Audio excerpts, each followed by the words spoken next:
enjoying the weekend. It's a slightly different angle today. I'll just move this slightly closer. There we go. That's better. We're trying a different device for the live stream this evening. I'll just get the little chat up so we can see what's going on.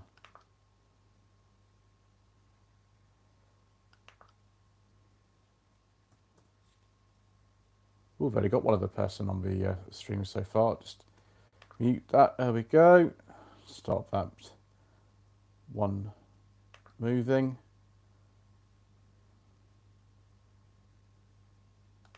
There we go. Right. Ooh. Maurice Godfrey says, good evening. Good evening to you, sir. Let me just take the pop-up chat. There we go.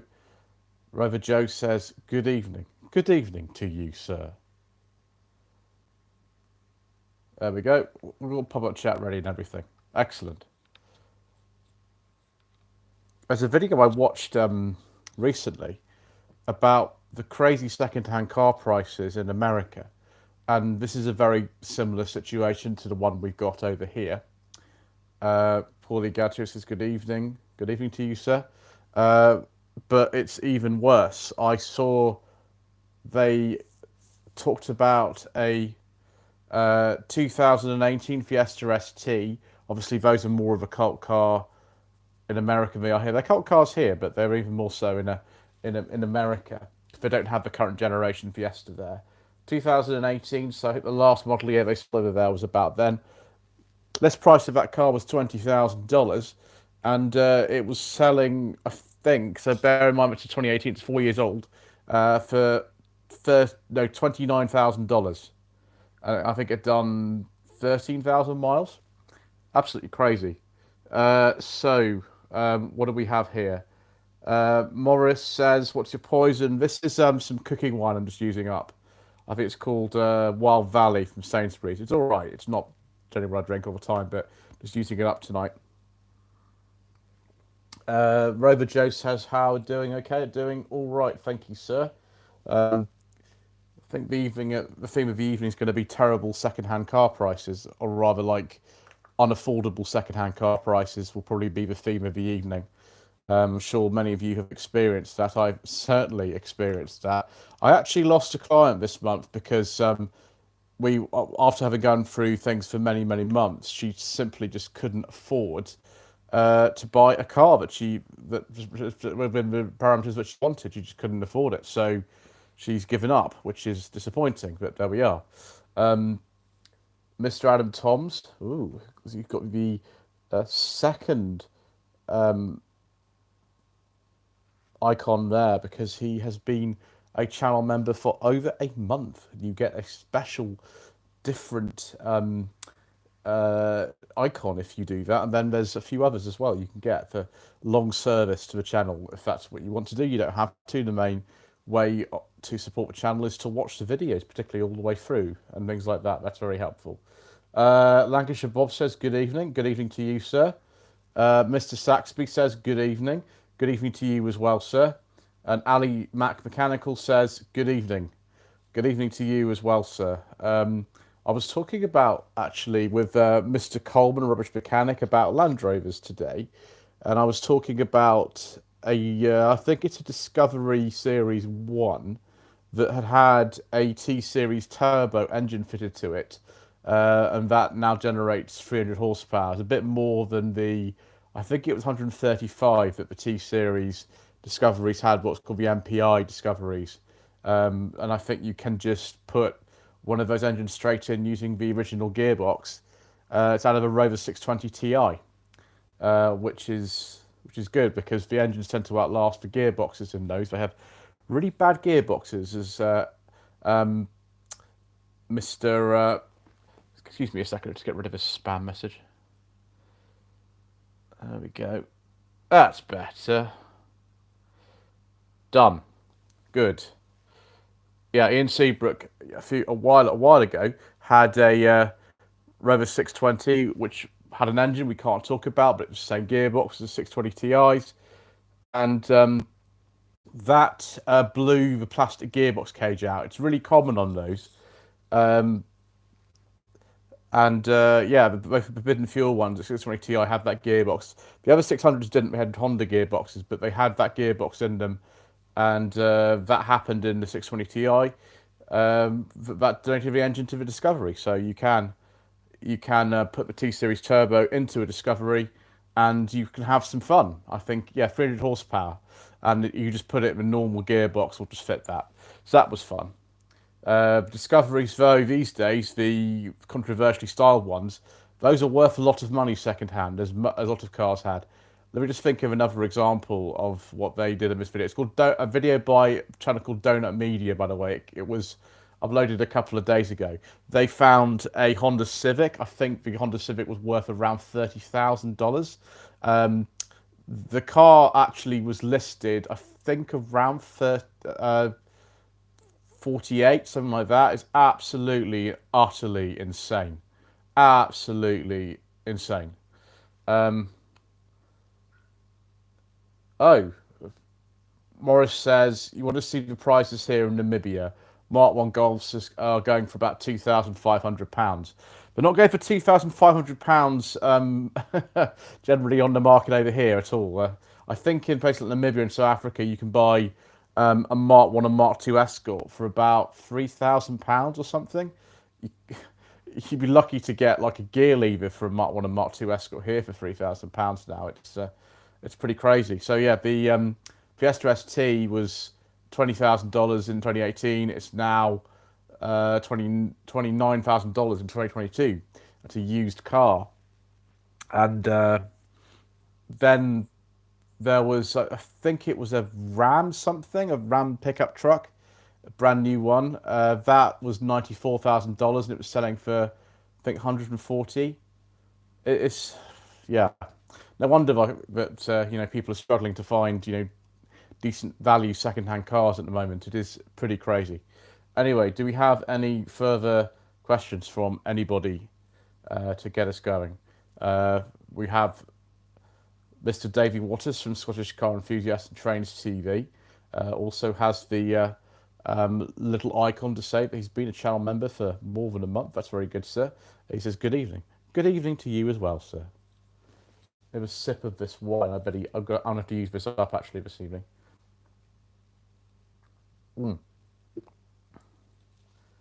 Dean Arch says, crash bang wallop. I drove over a pothole and I'm angry. Should I complain? It depends. Depends what's happened to your car and where it was actually. I think in that kind of scenario, sir. Depends what work needs doing. Paulie Galtieri says, was the Honda Ballard any less reliable than a Rover ST3? Mr. Meldrew had problems with his Ballard. They were built on the same production line, to be honest, so not really, kind of the same, effectively. Although the engine in the Ballard is different from the engines that were available in Rover ST3. Scottish Car Enthusiast and Trains TV. He asks, what do you think of the Rover 45? I tagged you on Instagram. The Rover 45 that Mr. Waters tagged is a 2000 1.8 club automatic. Those automatic gearboxes are a CVT gearbox. They're either known as Steptronic or Step Speed, depending on which year it is, because MG Rover weren't technically allowed to use the Steptronic name, so they called it Step Speed later on. Those gearboxes are not very good. If you were going to buy a 45, I'd recommend you buy a manual one, unless you want to buy a 45 V6. They're all autos. So yeah, that's what we think of that. Although it's a pre-project drive car, so that's not bad really. People tend to prefer those. Ali Mac Mechanical says hello to Mr. Waters. Very good. Mr. Saxby says cars like the Focus and the A3 have rocketed on the used car market. A preview of a video that I'll probably put out, I think, on Monday, which is the top 10 best-selling cars of 2021 as a whole, we'll actually find that Audi have outsold Ford. They've actually outsold Ford entirely. Audi are the second best-selling make in the country now, and they've outsold Ford. Ford just can't get their act together in terms of supply of cars. They just can't do it. So I'm not surprised that both with the Fords, they just can't get hold of them. So the second-hand car prices have gone up of those. Before they would just drop like stones after a couple of years because there were loads around. The Audi A3, they're just, despite the fact that they are the second best-selling car in the country, brand of car in the country at the moment, they are very desirable. The same with the Mercedes A-Class, really, the same sort of thing. They just have, because of perceived idea that they're a luxury brand. But if your luxury brand outsells Vauxhall, Peugeot, Skoda, Seat, Sanyong, whatever, then how's that like a rare car? I don't understand how they've done it, but they have managed to be perceived as a luxurious make whilst churning out bucket loads of cars. So, it's all to do with PCP deals and things like that, and leasing, where the value of a car at the end of 3 years, whatever is the most important thing. And the values of all those sort of cars at the moment are just projected to increase because that's what they're doing. So, yeah. Rover Joe says the same engine, same rust as an SD3 on the Honda Ballards, but in terms of the engines, a slightly different engine lineup because the SD3s were only ever offered with two engines, in different power outputs, but two engines. The 1.6S series that was used in the Maestro and the Montego in both carb and fuel injected form, and the 1.3 that was not exactly the same, but the sort of generation on from the 1.3 with Triumph Acclaim. The Ballards were also offered with a 1.5 litre, I think it was a Honda D series engine. I forget, but I think that's what it was. Certainly the one in One Foot of the Grave, again, a video that you might see next week. That one is excuse me, let me just get rid of this silly person. Good, I think it's gone. Good, yes, we like deleting messages that we don't need to read. Yeah, so slightly different engine lineup, but I think they were built in Longbridge side by side on the production line, so not particularly different. Trabelli says, good evening. Good evening to you, sir. And to everyone else on the channel. Mr. What does it say? Hello to Ali Mac Mechanical. Simon Beasley says, great to see the Haynes Motor Museum. I enjoyed it back in the summer. Yes, it's interesting actually with those three shambolic shuffles. The first one's done really, really well. And even in the last 24 hours, it's done very well. The second and third videos that I did, because it's 3 parts, haven't done well at all. They've done much worse than any shambolic shuffle I've uploaded in some time. I've absolutely no idea why that is, because it's the same basic idea of me trying not to fall over and get things wrong and being interrupted by announcements and just generally being a bit rubbish about giving commentary about a museum. So I don't understand it, but that's just the way that it goes. Nick Brune says, I'm always blown away by incredibly deep car knowledge. Well, we aim to please, sir. That's what we say. We always aim to please, sir. Mr. Saxby says, this is an interesting question. Do you think that the poor Euro NCAP score on the Zoe will affect sales? I don't know about that, to be honest. Yeah. Certainly in 1997, when the Rover 100, which used to be called the Metro, got 1 star in the Euro NCAP, they actually stopped selling the car a few months afterwards. Whereas the Zoe, I don't know whether that will do anything for it. Certainly, again, the most recent one I can think of is the Fiat Mark III Punto, which was the Grande Punto, then the Punto Evo, then just a Mark III Punto. And that in 2018, I think, got 0 stars as well. Bear in mind that a 0-star car these days is a very safe car. It's just a lot of the stars are for things like, do you have standard lane keeping assist? Do you have standard autonomous emergency braking? Do you have an audible seatbelt warning in your car? It's really silly stuff like that.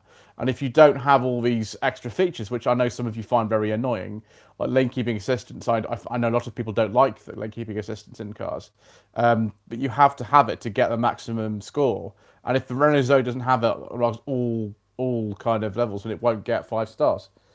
What does it say? Rover Joe says the bots are annoying. Yeah, the bots are annoying. Even on live streams, they're quite annoying. So make sure if you have a channel, report the bots as much as you can. Paulie Gautier says, I hate the Mercedes A-Class, hateful car. I've not driven a new A-Class. I'd like to have a go in one possibly at some point. Obviously, we'll avoid the forbidden fuel engines because we talk about those on the channel. Mr. Waters from Scottish Car Enthusiast and Trainers TV says, just blocked a bot that I've seen. Yes, we like blocking bots, sir. Ali Matt Mechanical says, yeah, they're everywhere. That's right. Morris Godfrey says, the Acclaim, a twin carb 1.38 valve engine from Honda. Yes, it did. The 213 1200. Basically, well, that's why I say that the 213 had a development of that original 1.3. They weren't the same. The Acclaim had an earlier version of it, and the 213 like a later version with the 12 valve head and all kinds of other stuff. Lancashire Bob says, have you driven the MGHS automatic? I've watched your review on the manual. There's also a review actually on the plug-in hybrid version. Actually, several videos I made on that. There don't seem to be any sort of automatic reviews. The automatics weren't really handed out to the press originally. It was the manuals when that car was launched in 2019. So that might be one reason. But I have actually asked for one of those, and I'm hoping that I'll be able to get hold of those quite soon. One of those quite soon. I've requested one. Trabelli says, Honda Legend 2.7 on an F plate from 89 or a Granada Mark III 2.9 Scorpio on the same plate. I don't know, because I like the Honda Legend that I filmed a sort of brief walk around at the NEC Classic Car Show. I think it was part 9 or 10 of the 16 videos that I did. That I did a little walk around it because a friend of mine actually owns one and he brought it to the show, so I was able to take a look at it. It's a very late one. Oh my gosh, not another spam comment. It's a third one this evening. Right, report, goodbye.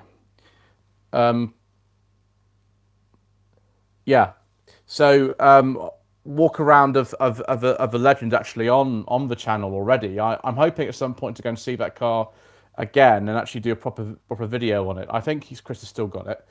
I'd like to try a Mark III Granada.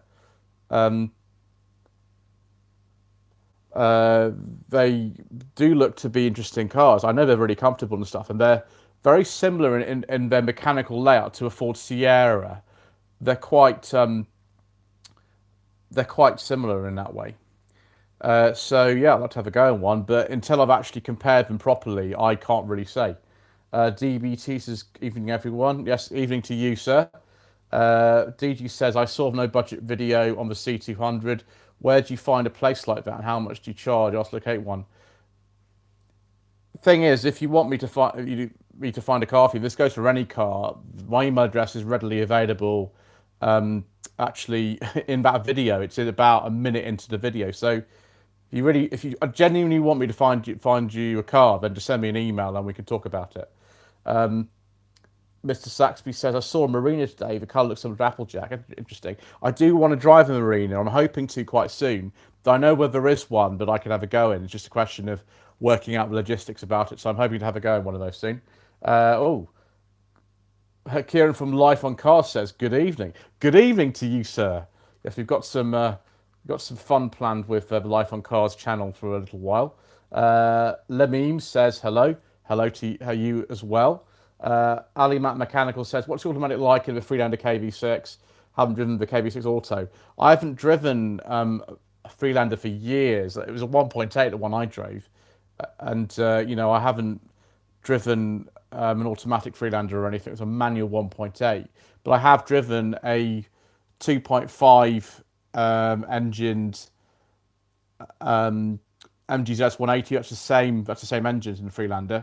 and I have obviously driven my Row 45 V6, the same gearbox they used in that Jatco 5-speed, and yeah, the automatic in them is actually a pretty good gearbox. They're quite reliable long you change the fluid in them, and it's honestly quite good. It's got a sport mode. Yeah, it's pretty good. KV6 engine itself, that's a whole other story though. Steve Quintin, I think that's how you say it. I'm sorry if I got that wrong. Says, do you think the UK could set up and make cheap cars for many UK buyers since we're out of the European Union?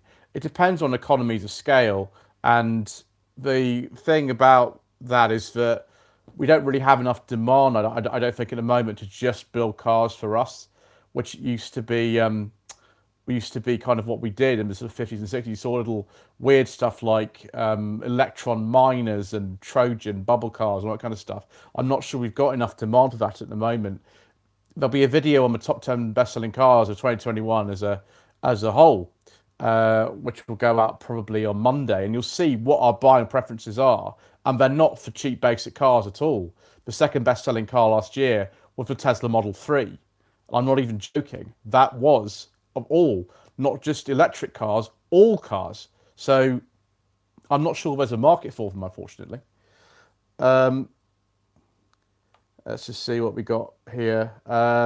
Richard Howard says, good evening. Good evening to you, sir. I remember his extremely lovely Honda Accord I drove last year on the channel. That was very nice. It's on Sensible Secondhand Reviews. Morris Godfrey says to Mr. Saxby, I've got a Marina in my garage. I really want to try a Marina and an Ital. I really like Itals for some reason. I'm very strange, but I'll go for a Marina as well. Mr. Davey Waters from Scottish Car Enthusiast and Trains TV says, I saw a Lada Niva today. It's got a rally colour scheme on it. You can actually still buy a Lada Niva if you want. It's left-hand drive only. I think the importer's based in London for those. You can buy one in various trims and things. It seems to be one that some people have done. I know Carwell did one quite recently. Simone from Hooked on Classics says hello. Good evening, Simone. Ali Matt Mechanical also says hello to Simone, and Simone says hello back to Ali Matt Mechanical. Excellent.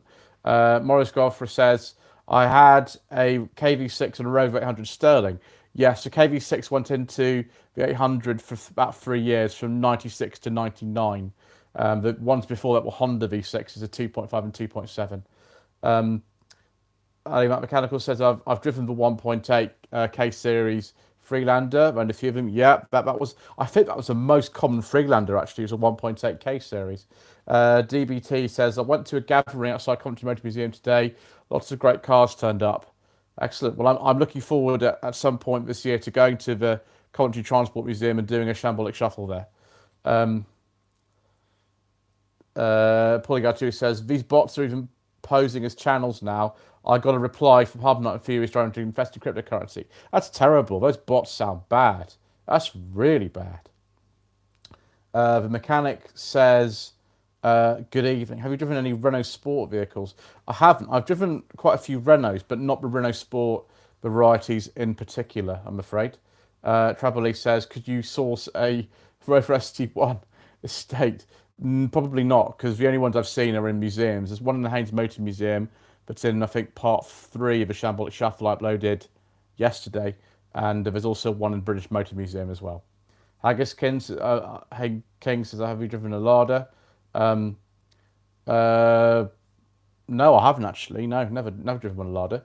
But Tom Classic says, I don't understand how Teller could be the best selling. They're way too expensive. It's because they're bought on finance, and that's what people want. That's it. If your car has a very high value at the end of a PCP deal, then of course it's going to be very cheap to lease it in that way, or lease or PCP. They're similar. And the other thing is as well is that the company car taxation rules are very favourable towards electric cars at the moment. So that's one of the reasons. But also, it's just a quirk of the system that, and I talk about more of this in the video, is that Teslas are registered in batches. They're not registered by dealers so much. They're registered by Tesla UK, who own all the sort of outlets, I think, as far as I understand it.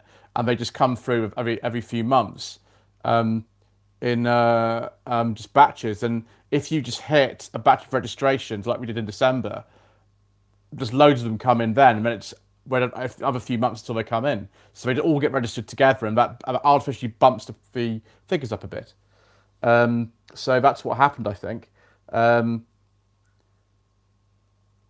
Mr. Harry Cox says hello. Hello to you, sir. Josh O'Neill says, what's your view on the MGTF? I'm in the market for one soon. Well, I've got 2 videos on MGTFs on No Budget Reviews and one on an MGF. So if you look on No Budget Reviews and look on the playlist, which is there, then you can see all 3 of them, and then you can see exactly what I think of them. That might help you. Ali Mac Mechanical says, I've got a Rover 800 SI of the T series. Oh, I do like a nice Rover 800, particularly with a beige leather interior. I do like a nice beige leather interior, and with wood as well, which you can get in an 800. They are very nice. Yeah, Mr. Waters, the Scottish car enthusiast and Trains TV, says the same thing I said to Simone. It's good lease and PCP deals and incentives for Tesla. Yeah, they're pretty common cars now. Chambers 101 says, good evening, sir. Good evening to you.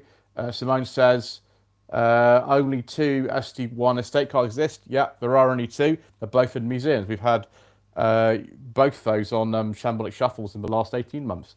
Adam Toms says, I had a Freelander, but it had older type of forbidden fuel. We don't talk about diesels on this channel, sir. You know that. So we'll have to not say that. Simon from Lot 76 Cars says, evening. Any news on potential social events? A bit. Yes, there is actually. We're probably going to do one in March. I'm not going to give away all the details now. Probably again in the area we had the first one, which was sort of near where I live, which is near Southampton. Probably going to be there. There will be another one in the northwest at some point later in the year. We have had to postpone that several times, unfortunately, but that will happen later in the year. First one probably in March, probably in sort of this area. Mr. Cox says, thoughts on Renault Scenic? Never driven a Renault Scenic, to be honest. The first one is similar to a Mark 1 Megane, and I quite like those. Same sort of mechanicals as one of those. Yeah, I'll actually have to drive one and let you know. Mark II Scenic's not good, though. That's not good. Lots of problems with those. Ali Matt Mechanical, afraid we can't sort of mention your comment because we're talking about forbidden fuel. Morris Godfrey says, Ali Mac, one of the most fun cars I had was a 180 horsepower K-Reg Vitesse. That, probably the 827 Vitesse. It could be the turbo, because there was a turbo version of that made as well. That's just on the changeover between the XX type 800 and the R17 type electric. He says electrics weren't very good on it. Yeah, maybe not. Max Ryder says, oi oi, good evening everyone. Flashback to the party as usual. Yes, indeed. But never mind, doesn't matter.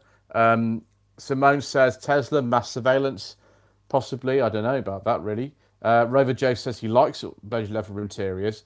We do like a nice beige leather interior.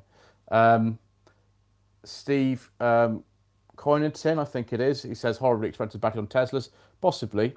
Chambers 101 says the Coventry Motor Museum is excellent. I highly recommend it. They have an Alvis Stalwart Amphibian on display. Well, we'll go and have a look at that when we're there, won't we? Ali Mac says he's done the electrics on the 800 fuse box. We sold it in Witcher switch packs. Yeah, I have driven a Rover 800 on the channel. It's on Sensible Secondhand Classics. I drove it in about July last year, and I very much enjoyed it. I wanted to drive one for some time. It was pretty good. JDN Rotterdam says, good evening and all the ladies in the chat. Good evening to you as well, sir. Haggis King. There's a shambolic live stream that I did a few weeks ago, I can't remember which one it was. It was, I think 3 weeks ago, we covered this question, and it's been the same since the very, very first video on the channel, which was in September 2018. I don't cover this issue anymore on live streams because I've talked about this so many times. There's another video on this on the channel called "Why We Don't Talk About Deals on the Channel." There's loads and loads and loads of reasons. I just haven't got time to do this because every single live stream I get asked this question, and I'm just kind of a bit fed up of answering it, I'm afraid. No offense to you or anything, but we don't talk about it, and I don't want to talk about it any more than I have to, really. DBT says, make a great trambolic shuffle at the Coventry Transport Museum, a look at model displays, lots of matchbook models and rare corgis. If we get time, we'll have a look at those. I don't know.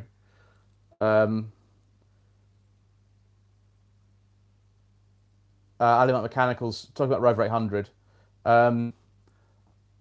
I have the grey velour inside. That's on the 800. Have the wood, yeah.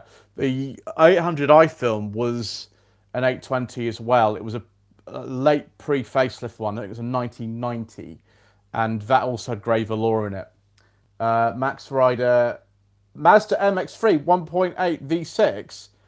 Oh yes, please. Oh yes, please. I really want to drive one of those. Most Godfrey says 820 Turbo. The 820 Turbo is really rare. That's a nice car, that. And Morris has also got window switch packs. Yeah, not so good. Mighty Cat Mod says, good evening. Have you seen the beige leather interior on Dog DeMuro's new Land Cruiser? He's not so keen on it. I don't actually watch a lot of Dog DeMuro. Some of the stuff I do, but I understand, don't understand why he's so popular, because all the videos are exactly the same. They're just exactly the same. They have been for some time. Now, that can be really good. I wouldn't not going to complain if you like that sort of thing, but I just kind of found it a little bit boring. Yeah. Although we like better interest. Haggis says, okay, yeah. I think it's either 2 or 3 weeks ago, the live stream, it's about 45 minutes in. I talk about it extensively on there, if you want to know. The reasons are actually quite self-explanatory. There's nothing really at all that will surprise you about it. Polygator says, we don't talk about Dr. Moore on this channel. Well, we can do, but yeah, I just don't sort of personally. And David from Scottish Car Enthusiasts and Trains TV says, don't talk about Prince Engine. Yeah, we don't like the Prince Engine very much. It's not very good. That's why we don't talk about it. Trabelli says your top 3 cars from the final series, Professional Series 5. Now, Professionals does in fact have 5 series, but they kind of messed up the way that they broadcast them. So there was some that were filmed in this 4th filming block and some filmed in the 5th filming block. And basically they kind of are all jumbled up. So it depends if you want to go Series 5 by the filming order or the production order. Sorry, that's a bit technical for all of you. I'm quite a big fan of Professionals, and I'm a bit technical about that kind of thing. Alimat Mechanicals talking about Rover 800, a very late one on a V-plate. Yeah, that's a very late one. I think I've seen even later plates than that on 800s, but not many. Mr. Waters from Scottish Car Enthusiast and Trains TV says, I've been in a 323F V6. Oh, sir. Oh, sir, we do like the 1990s 323F V6. I used to own one of those. I know. Before you say anything, Ian Seabrook did have a 323F with a 1.5 engine. I had one that was similar to his, but mine was in far better condition than his one. His was in really poor condition, and yeah, he still kind of liked it, but it wasn't great. Those cars drive really, really well. They drive very, very well. Yeah, I do like those. I kind of want another one of those. I would like a V6. There's a nice dark green colour they do with those. I think you could get a beige interior on them as well, so that would be perfect. Hooked on Classic says, if you could save one car from British Rail, what would it be? Oh, I don't know. That's a very difficult question, Simone. That's a very, very difficult question. I don't know. I'm not sure I can just say one. I've driven quite a few of them now, and the Allegro that belongs to Alex from Alex's Assets is to be honest, that was quite good. I quite like that, but I've not driven enough to sort of make a conclusive statement about that. Simon from Lot 76 Cars says, whilst in commentary, the Alvis car company of a showroom in Kenilworth, it might be good for a short shuffle. I don't know. It depends if I'm allowed to go and do that kind of thing, because that'd be a private place, and they're a bit funny about those things if it's a private place. JDN Rotterdam says, in the 1950s, 1960s and 70s, the streets and the family household were ruled by the two CV and the Beetle and the DAF. I assume that means in the Netherlands, where he's from. In the 80s, it was the Golf, the Cadet and the Escort. How was that in Britain?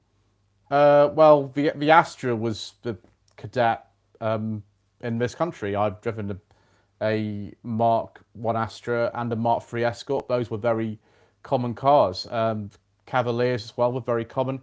Golfs were not quite so common, but they were coming in. I think that's all I can say. And some of you will say that too. You were around in the 80s, as I was. Steve Cornerton says, I swapped a 1.3 Metro for a 2.5 V6 Senator and I loved it. Yes, we've got a review of a 2.5 V6 Senator on the channel, actually. We did it on Tweed Jacket Reviews in early 2020. Very nice. Richard Howlett says, I've not watched documentary in a long time. No, I haven't really either. Chambers 101 says, Alvis are a great company. There's a very nice Alvis, actually, in part 2 of the Shambolic Shuffle I did at the Haynes Motor Museum. You can see a very nice Alvis in there. And when I was at the NEC in November, the Alvis Owners Club had a stand there and had lots of nice cars there. Rover Joe says, I've seen an X-Reg 800 once. Yeah, that'll probably be about the latest you'd see would be on an X-plate. Hooked on Classics. Simone says, I don't watch Dr. Muir. I find him a tad annoying. He's quite sort of loud. I mean, a lot of people sometimes say to me, oh, you're very boring. You don't sort of get excited about stuff, I just don't like to shout at people most of the time. I don't see why you need to shout at people when you're doing videos. I do occasionally get very, very excited, and that happened, I think, particularly in part 2 of the slightly shambolic shuffle at the Great British Car Journey. I got very excited there, but I don't tend to shout generally in the videos, so I don't think there's a point, really. Just my preference. Trabully says, production order of Series 5 professionals. Okay, there were only about, I think, 5 episodes made in 1981. So what was the best car from those? There's not really loads that kind of stand out particularly. The cars that were used by the main cast in Series 5 Professionals were a Mark II pre-facelift Granada gear. I can't remember if it was an X. It was like a dark blue. I think it was UJN 696W from memory. 2 Capri 3-litre S's, VHK 11W and VHK 12W. Those the ones I remember. I'm just trying to think if there's anything else that's kind of vaguely interesting. There's a couple of Jaguars used, both in Spy Pro, but it was the last episode to be filmed, and there's another one which I think it gets sort of blown up from memory. It's called No Stone. But there aren't that many interesting cars, in my opinion, in those last 5 episodes, particularly. There's lots of cars that get destroyed, though. Mighty Catmod says, we aim which dove was nothing else, aren't a bit formulaic. It's just kind of the same. It's the same whichever car he's sort of doing. And one of the things that I quite like about the channel, although it was an accident the way this happened, it wasn't deliberate, but with no budget reviews and sensible secondhand classics and sensible secondhand reviews and Tweed Jacket reviews, we do actually order the cars by price, and we kind of do different things depending on price of the car and stuff. Whereas Dr. Muro, it's like it's exactly the same for everything. I'm not saying that's a better thing or worse thing to do because Ian Seabrook does the same thing for everything. So does Mr. Richardson. They all do the same, but I just do different things according to price, and that's worked out quite well. It also saves an absolute fortune on doing reviews and makes them a lot quicker if the cars are cheaper. That's just my personal opinion. It's just the way it's worked out. Steve Collington says, thanks for watch that. Yeah, it's the Amigas on Tweed Jacket Reviews. Just go to the playlist, you'll find it. Morris Godfrey says, there's a curveball. Do you think cars with more driver rates are pandering to the incompetent? I think sometimes it's good to drive a variety of both. It's good to drive the new ones and the old ones, and we do drive both on this channel. We drive everything from brand new electric cars to really old stuff, and I think you have to really drive both and just not get used to sort of one or the other. Really, you just have a feel what they're like. I think that's the best way. Adam Thomas, have you got any more Fiat reviews coming to the channel? Not at the moment. I think I've got some that I should be doing at some point, but I don't know. I don't know exactly when. I have been offered a few of those, but not at this time of year. A lot of people don't want to have their cars reviewed in this sort of cold winter conditions where you get rubbish all over the cars and you drive around the roads, all sorts of scum and things. So that's why we're not just doing as many as we normally would do at the moment. Mr. Saxby asks. Where's Sir Depeche Mode, Resident Channel Celebrity? I don't know where Sir Depeche Mode is, I'm afraid. I'm not sure where he is. He would get very excited if he was here because he generally gets excited, you see. Paulie Galtieri says, what do you think of the new LED streetlights being rolled out? Ones of my horrendous visibility at night compare the old amber ones. Why are they horrendous at night for visibility? Don't they make the road easier to see or something? I don't know. Maybe not. Rover BRM 200 says, Dean Arch, I've never actually driven one of those myself. I have seen them. They've got very similar wheels to the ones that are on my Road 45 V6. And Simone asks, from it's on Classics, have you driven any Saabs? Yes, I've actually driven 2 Saabs on the channel. They're both on No Budget Reviews. A Saab 9.3 convertible from 2007 that was owned by a friend of mine. And that was in April 2021. And then in May 2021, I drove a 1999 9.3 3-door hatchback automatic. That was at Langley Prestige in Chelmsford. I quite liked them, actually, both of those. I very much like those. Mr. Watterson, Scottish Car Enthusiast and Trains TV, says, I agree about street lights. I find them too dark in my street. It's quite narrow. It's very dark. To drive them with the main beams on just to see better. Interesting. Ali Matt Mechanical says, I had a Saab 9000 CSA 2.3 turbo. Oh, I do like those. Saabs sometimes have beige leather interiors. Often the 900s do.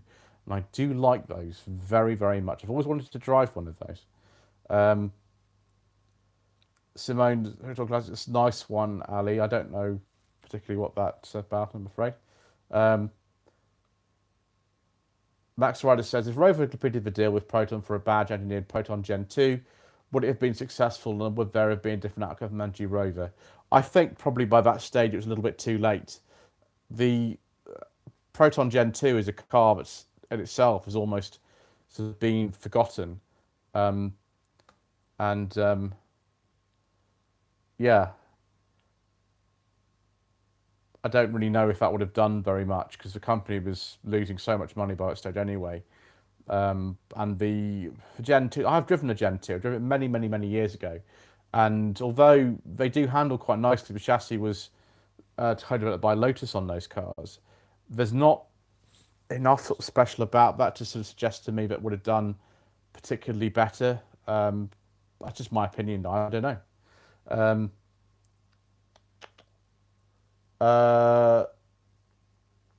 JD in Rotterdam says, is there a car that you like to see and drive but not one around anymore? I had that with some 80s and 90s cars. They're gone, not one around. I've actually driven loads of cars on this channel that fall into that category. Absolutely loads of them. And people just sometimes just contact me out of the blue. And just say, I've got one, do you like to film it? And that's very nice of them. I would, yeah, there's loads, loads and loads and loads of them. Loads.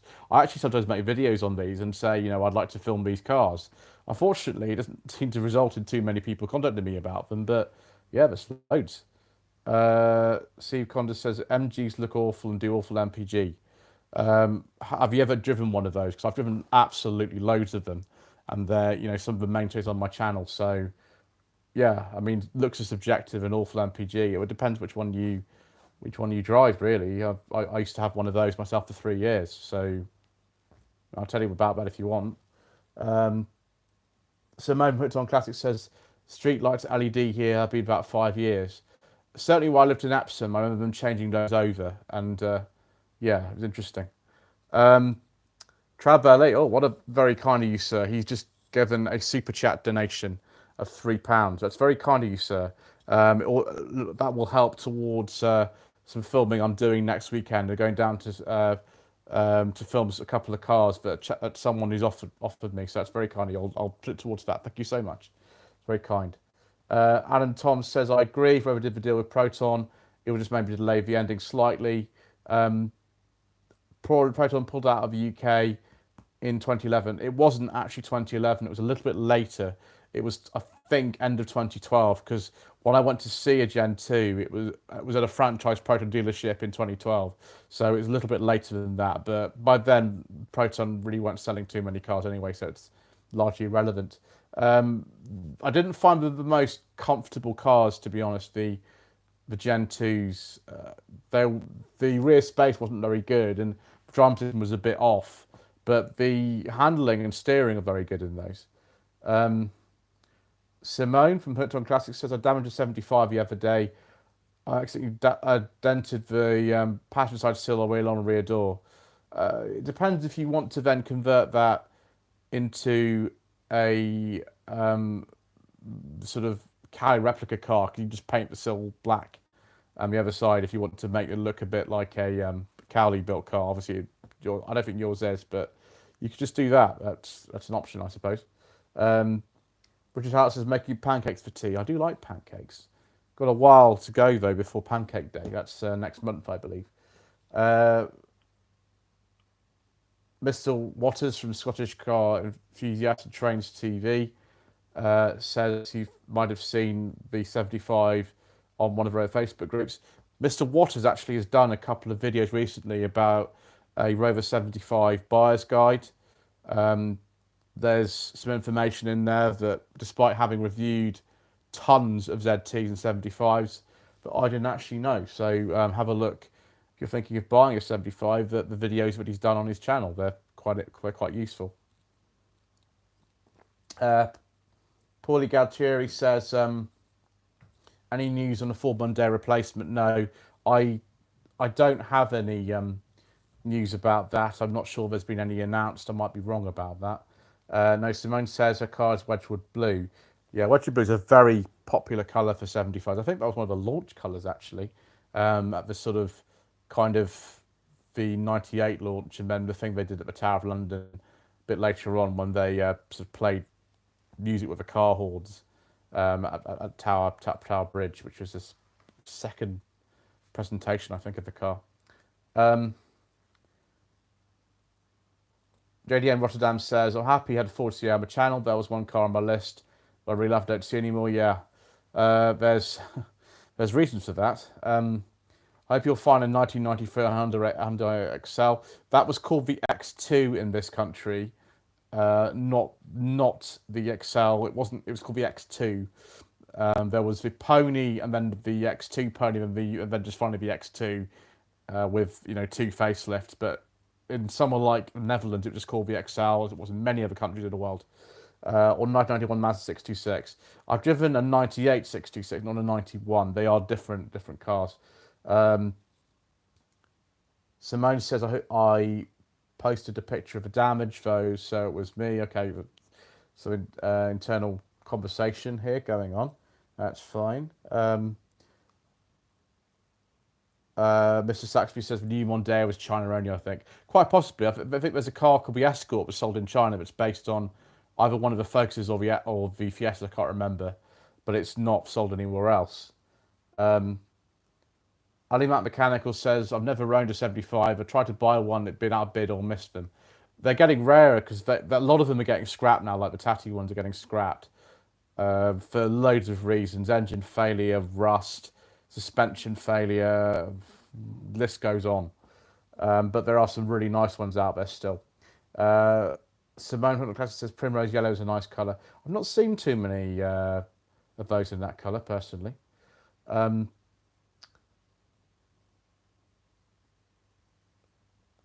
Oh, your over Joe said that as well.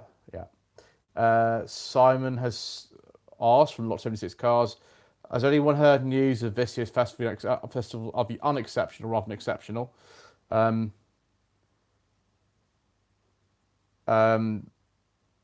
think your dates and locations missed out last year. No, I don't know any information about that. I have been looking for information about it myself. They do move the location around of that quite a lot, so it's not a guarantee it would be at the same place in Lincolnshire as it was last year. Generally, it's the end of July, though. That's all I know. I don't know anything else. Mr. Waters from Scottish Car Enthusiast and Trains TV says, thank you for the plug. I've got a few videos coming up with Steve in Scotland after watching Mr. Secret. Did he make a video about that? Interesting. Morris Godfrey says, Primrose Yellow XR3 car, because I've never seen I don't think I've seen an Escort in Primrose Yellow. Max Ferrider says, I would like your channel to make some videos on history of certain cars and manufacturers in a similar way to Big Car. I think you'd be good at something interesting. The thing is that Big Car's videos are so good, they're so well done, that I just don't have the patience, skills, or motivation to do that because he's already done it. I do talk about history of the cars if it's relevant in the reviews. You'll often hear me say a lot more about it than some people do. Mr. Richardson also does. I don't really just want to make a video like that when there's a better version of it already there. I sort of prefer to do the ones that I do, if that makes sense. I know that's not to everyone's taste, but if someone's better at it than you are, then why kind of just try to do the same thing but worse? It's just my opinion. Jay in Rotterdam says the 1990 to 93 XL was the Hyundai X2. No, the facelift came in 1992. Second one. There was one in 1990, one in 92. So the X2 was in this country from 92 to 95, and it was the Accent. But the XL was bad all the way through. Rather than Pony X2 and then just X2. Rover Joe says festival on exception happens in July or August. Yeah, that's true. Simone says taking the Cortina the Monmouth Cortina Day. That's interesting. I didn't know there was a day for Cortinas. Chambers 101 says my grandfather had one of those Hyundai VX2 in 1990. He sold it for an Astra Saloon. I do like a Mark III Astra Saloon. I do like those. Roger says slightly shambolic history of motors. I've done a very early days of the channel. I did a few videos about history of certain companies, but the thing is if you want to do it properly, you have to spend hours and hours and hours doing research and editing and have proper equipment. I just don't, at the moment, have the time to do it properly, and I'd need much better equipment to do it, and I don't have it. So, it's one of these things. Steve Coynerton says, my brother paid £1,000 for a 72 Jaguar 2.8 in 81, scrapped it 6 months later for £50 because the auto choke didn't work. He basically let me have it for £100. Back in those days, you could buy two Jaguars for £50 to take banger racing. I mean, they're worth a lot more now, but that's 40 years ago, so you'd have to have held on. But you could just put it in a barn for 40 years. It probably would have gone up if you could wait that long. Scottish Car Enthusiast and Trains TV says, let's just see Betty Dam, the stupid street in Wales a few days ago after stupid street in New Zealand. Yeah, okay, fair enough. I've not watched that one yet. I remember the one from New Zealand, though. Ali Matt Mechanical says, we've got to go. Have a good night, folks. Yes, good night to you, sir. We'll be finishing very soon. We've got less than 5 minutes to go now. Scottish Company Trends TV says second cheapest street is in Edinburgh. I've not heard of that one. Mark Sarida says hello. Hello to you, sir. Right. Do we have any other questions before I finish? Because if not, then we will finish because we've been going for 55 minutes so far. Thank you again to Trabelli for the super chat donation. It's very kind of you, sir. Thank you. If there aren't any questions, then I suppose we'll end it. We'll end it there. Thank you very much. Oh, there we go. One last come in. JD Rotterdam says, do you still see 1980s cars often around in Britain like the 80s Carinas? I think if you just kind of watch the sort of reviews I do on my channel, like sensible second-hand classics and no budget reviews, then you'll see a number of 80s cars on there. They tend to be pretty rare. There's not too common. The most common ones are probably things like the K10 Micra. Mr. Express says Forza Mustang Mach-E. I haven't actually ever driven one of those. I can't really comment on them. I've seen one. I don't really have much to say about them, to be honest. Yeah. Then Catherine Different says goodbye. Yes, we'll finish in just a second. Steve Cotton says Jaguar at 18,000 miles a clock. If you pick that car up for £100 and put it in a garage and just left it until 2021 from 81, then yeah, it'd be worth a lot of money, no doubt about it. But how do you know these things 40 years previously? You don't, do you? And at the time, people were just giving them to people were just giving them to banger racers for £50 for two. So you never know these things. Right. Joe says, take care, I'm going to get some stuff set up. He's doing a live stream this evening too. Good rest of the evening. See you next time. Okay. Yes. Thank you, Mr. Waters. Said a good live stream. Mr. Tom says good night. Night to you too. Yes. Thank you, Steve. We'll see you again soon. We're not doing one next weekend. We'll do one probably in a fortnight. So good night to you all. Thank you.